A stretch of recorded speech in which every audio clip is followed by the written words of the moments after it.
Good morning class third. आज हम करेंगे प्रॉब्लम सॉल्व सम। अब आपने 2 दिन मैंने आपको दिए थे कि अच्छे से प्रैक्टिस कर लो डिवाइड की, ताकि आपकी डिवाइड स्ट्रॉन्ग हो जाए। तो आज हम स्टार्ट करेंगे अपने problem solve sum. Problem solve sum है आपके 5। तो अब हम 5 स्टार्ट करेंगे। सबसे पहले हैं आपका क्वेश्चन नंबर 2।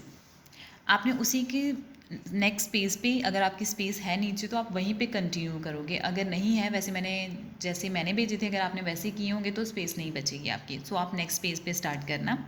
सबसे पहले question number 2। Ayesha spend ₹98 on 8 pencil. How much did she पे फॉर ईच पेंसिल। अब स्टेटमेंट अच्छे से समझना। कहते कि आयशा ने 96 रुपीज़ जो है वो स्पेंड कर दिए हैं किस पे, 8 पेंसिल पे। तो कहते बताओ ईच, एक एक पेंसिल की कॉस्ट कितनी होगी। तो उसने कितना पे किया होगा एक एक पेंसिल के लिए। अब अगर आपने मल्टीप्लाई और डिवाइड की स्टेटमेंट, अगर आपने मल्टीप्लाई की स्टेटमेंट की थी, वहाँ क्या होता था, आपको एक चीज़ की कॉस्ट या कुछ भी बता देते थे, आपने ज़्यादा की फाइंड आउट करनी होती थी तो क्या करते थे, आप मल्टीप्लाई करते थे। अब आप अगर ध्यान से देखो, इधर आपको ज़्यादा की गिवन है और ईच मीन्स एक एक की फाइंड आउट करनी है। ज़्यादा क्या बताया हुआ है, आपने एक का फाइंड आउट करना है। इस पर देख के पता चल रहा है कि आपने क्या करना है, डिवाइड। मैंने आपको पहले भी बताया था, जब एक का गिवन हो, ज़्यादा का फाइंड आउट करना हो तो मल्टीप्लाई करते हैं, जब ज़्यादा का गिवन हो और एक चीज़ की कुछ भी फाइंड आउट करनी हो तो डिवाइड करते हैं। अब सेम एज इट इज़ उसे उन्होंने बताया कि 8 पेंसिल जो है वो 96 की आई हैं, तो बताओ एक पेंसिल कितने की होगी। तो हमने 96 को 8 के साथ डिवाइड कर देना है, तो हमें पता चल जाएगा कि एक पेंसिल के लिए आयशा ने कितना ज़्यादा स्पेंड किया होगा, कितना उसने पे किया होगा। ठीक है, अब स्टेटमेंट लिखेंगे अभी हम।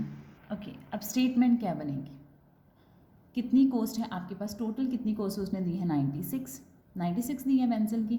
Number of pencils, total pencil कितनी है, 8, एंड कॉस्ट ऑफ एक पेंसिल, हमने एक की फाइंड आउट करनी है। टोटल कॉस्ट को नंबर ऑफ पेंसिल के साथ क्या कर देंगे, डिवाइड कर देंगे। क्लियर। टोटल कॉस्ट उसने कितनी स्पेंड की है, 96। पेंसिल की कॉस्ट कितनी थी, पेंसिल्स कितनी है, 8। तो एक पेंसिल की कॉस्ट करने के लिए हमने जो भी कॉस्ट है उसको नंबर ऑफ पेंसिल के साथ क्या कर देंगे, डिवाइड। अभी हम डिवाइड करेंगे। 96 को किसके साथ डिवाइड करना है, हमने 8 के साथ। सबसे पहले फर्स्ट टर्म ही देखते हैं ना। फर्स्ट टर्म 8 के टेबल पे 9 आता है, नो नहीं आता ना, तो उससे छोटी टर्म कौन सी आती है, 8 ही आती है। सो 8 1s are 8, ये हो गया। अब माइनस करेंगे, 9 में से 8 सब्ट्रैक्ट किए तो कितना आ गया, 1। अब 1 तो 8 के टेबल पे आता नहीं है, तो 1 वैसे भी 8 से छोटा है, तो हम नीचे क्या लेके आएंगे, 6। नीचे क्या लेके आए, 6। तो अब क्या बन गया यहाँ पे, 16। अब हमने देखना है कि क्या 8 के टेबल पे 16 आता है, यस आता है। 8 2s are 16, तो कितना हो गया, ये आ गया आपका क्वेश्चन, ये हो गया आपका रिमाइंडर। तो एक पेंसिल कितने की आई है, it mean to say that 12 rupees की। एक पेंसिल कितने की आई है, जो क्वेश्चन है वो आपका आंसर है, मीन्स कितने की आई है, 12 रुपीज़ की। रुपीज़ की बात हो रही है, कॉस्ट की बात हो रही है, तो साथ में यूनिट आएगा ही आएगा। क्लियर। एक बार फिर बता रही हूँ, आपके पास टोटल कॉस्ट पता है कि उसने आयशा ने 96 रुपीज़ दिए हैं 8 पेंसिल के लिए। अब हमने फाइंड आउट करना था कि एक पेंसिल कितने की आई है, 96 को 8 के साथ डिवाइड करेंगे। डिवाइड किया तो हमारे पास कितना आ गया, 12। It mean to say that एक पेंसिल की कितनी कॉस्ट है, 12 रुपीज़। क्लियर। ओके, अब सेकेंड थर्ड क्वेश्चन है, उसकी स्टेटमेंट देखिए। Reena has to put 63 empty bottle in 3 crates. How many bottles will she put in each crates. अब देखो, अब सबसे पहले क्रेट क्या होती हैं।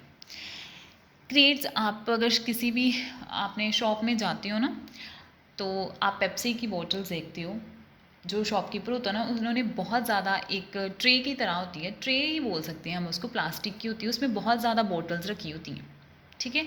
अब पंजाबी में तो मुझे याद नहीं है कि क्या कहते हैं उसको, लेकिन वहाँ पे काफ़ी मतलब कि हाँ एटलीस्ट उन्होंने आई थिंक 9 और 10 जो है वो एक ही क्रेट्स में पुट की होती है, इतनी नहीं होती, बट आप देखोगे प्लास्टिक की बोतल की तरह होती हैं क्रेट्स, मतलब कि प्लास्टिक की ट्रे की तरह होती है, उसमें काफ़ी ज़्यादा बॉटल्स वो रख लेते हैं। वैसे जैसे जब हम पैलेस में जाते हैं ना, तो हमें कोई भी सर्व करने आता है ना, वैसे तो उसको भी हम ट्रे बोल देते हैं, जिसमें काफ़ी ज़्यादा वो कैरी कर ले, वैसे बोलते हैं उनको भी क्रेट्स ही हैं। लेकिन यहाँ पे वो जिस क्रेट्स की बात कर रहा है वो ऐसी होती हैं जैसे शॉपकीपर जो है, जिसमें पेप्सी की काफ़ी बॉटल्स लगा के रखते हैं ना, उसको बोलते हैं क्रेट्स। अब क्या है कि रीना ने कहते कि 63 एम्प्टी बोतल मीन्स जो ख़त्म हो चुकी हैं वो 3 क्रेट्स में लगा दी हैं, ठीक है। 3 क्रेट्स में 63 बॉटल्स लगा दी हैं। तो कहते बताओ एक क्रेट में कितनी बॉटल्स उसने लगाई होंगी। अब 3 की गिवन है, एक की फाइंड आउट करनी है, ईच मीन्स एक की फाइंड आउट करनी है, तो क्या करेंगे, सिंपल डिवाइड करेंगे। ओके अब इसकी स्टेटमेंट क्या बनेगी, टोटल बॉटल्स, कितनी बॉटल्स हैं टोटल 63 जो 3 क्रेट्स में लगा दी है उन्होंने, ठीक है। कितनी बॉटल्स थी 63 और क्रेट्स कितनी है 3। तो अब हमने फाइंड आउट करना है कि number of bottles in each crate, कि एक क्रेट में कितनी बॉटल्स उसने लगाई होंगी रीना ने। तो हमने 63 को किसके साथ डिवाइड कर देना है, 3 के साथ।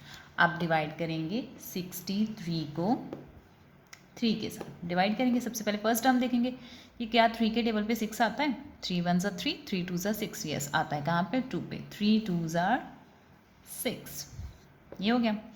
अब क्या है 6 में से 6 के 0 हो गया। अब नीचे हम क्या लेके आएंगे 3।